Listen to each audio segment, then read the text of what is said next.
idealistic middle-class background and developed with economy and action, portraying dialogue and rigorous thought. His most famous plays, known as Doll's House and Ghost, which challenged the social norms and individual freedom, and examined moral responsibility with pretending realism and dialogue. Erik Isbjørn, From Norway to 1903. And that's was all. great. And that's it here.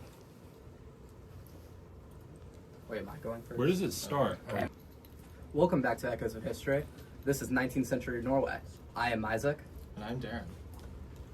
Denmark-Norway entered the Napoleonic Wars on France's side in 1807. This had a devastating effect on the Norwegian economy as the Royal Navy hindered export by ship and import of food. Sweden invaded Norway the following year, but after several Norwegian victories, a ceasefire was signed in 1809.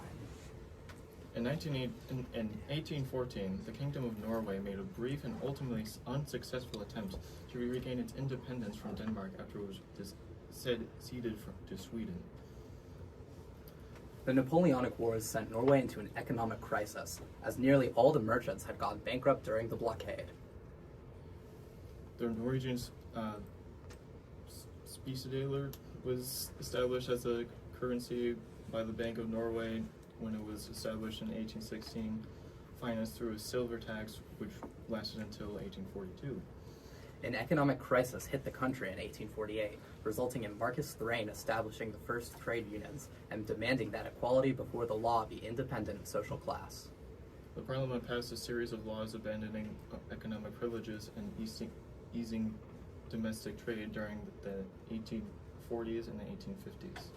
From 1850 to 1880, the Norwegian shipping industry enjoyed a large boom, stimulated by the abolishing of the British Navigation Acts, and the country had the world's third largest merchant marine. Annual parliamentary sessions were introduced from 1869 and 1872. Ministers were, through a constitutional amendment, required to meet in Parliament to defend their policies. The 1880s and 1890s saw the rise of the labor movement and trade unions become common. The Norwegian Confederation of Trade Unions was established in 1899 and the Norwegian Employers Confederation the following year. The Labour Party had its first parliamentary members elected in 1903. Throughout the duration of the century, the desire for distinct Norwegian culture grew despite the conflict with Swedish authority. Ultimately, 1905 marked the dissolution of the Union, which established Norway as an independent nation. The end of the century also came with an increase in maritime power. The Norwegian merchant fleet grew to be the world's third largest.